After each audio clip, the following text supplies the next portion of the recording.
Third unit start करने जा रहे हैं, that is magnetic effects of current.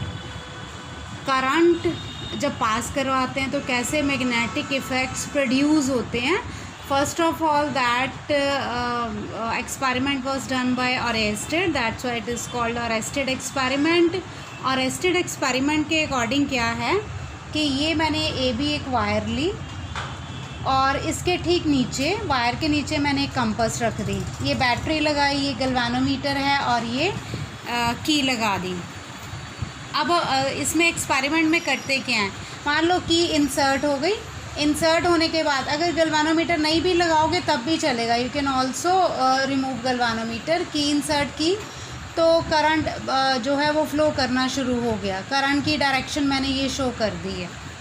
जैसे ही करंट फ्लो करेगा तो इट वाज फाउंड कि इसमें डिफ्लेक्शन आ गई। इसकी जो नीडल थी, कंपास की जो नीडल थी, या टुवर्ड्स दिस साइड और towards this side, towards left और टुवर्ड्स राइट, इसकी डिफ्लेक्शन होगी। मान लो ये डिफ्लेक्शन टुवर्ड्स लेफ़्ट हुई, जैसे ये मैंने शो किया नीडल की, और इसका मतलब ये हुआ कि करंट पास कराया और मैग्नेटिक कंपास में मैग्नेटिक इफ़ेक्ट प्रोड्यूस हुआ, तो उसकी नीडल की डिफ्लेक्शन हो रही है। यही अरेस्टेड एक्सपेरिमेंट है। अगर इसकी पोलैरिटी चेंज कर दें, ये ऊपर नेगेटिव नीचे पॉजिटिव होगा, तो करंट की डायरेक्शन रिवर्स हो जाएगी। तो इट वाज फाउंड कि इसमें डिफ्लेक्शन की डायरेक्शन भी रिवर्स हो जाएगी। That will be now it will be towards right side. That means arrested experiment यही प्रूव कर रहा है कि जब भी करंट पास करवाते हैं तो उससे मैग्नेटिक इफ़ेक्ट्स जो हैं वो प्रोड्यूस होते हैं। अब मैंने ये कहा या टुवर्ड्स लेफ़्ट या टुवर्ड्स राइट। अब डायरेक्शन मैंने तो अंदाजे से बोल दिया कि अगर पॉजिटिव है लेफ़्ट की तरफ चली गई या राइट की तरफ चली गई, लेकिन डायरेक्शन फाइंड आउट करने के लिए पर्टिकुलर रूल्स होते हैं कि किस तरफ जाएगी।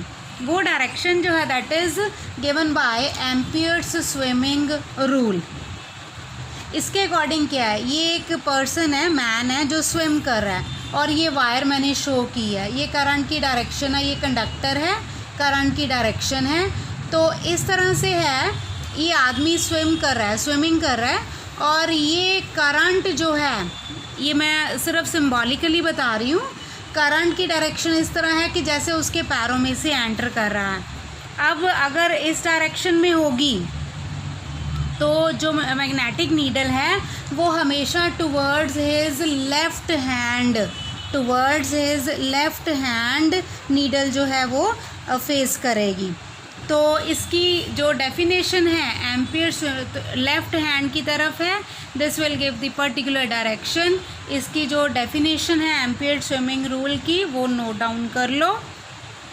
Imagine a man swimming along the wire in the direction of flow of current with his face, F-A-C-E, face always towards the magnetic needle, such that current enters his feet and leave through his head.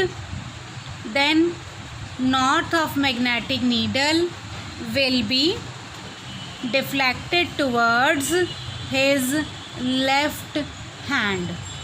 ये है ampere swimming rule. इसको हम snow rule भी बोल देते हैं। Snow rule के according क्या है वही चीज़, नोट डाउन कर लो।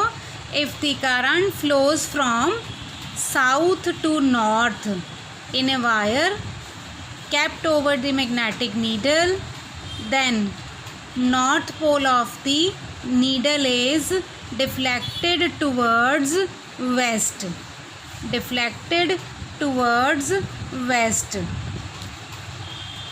ये है स्नो रूल।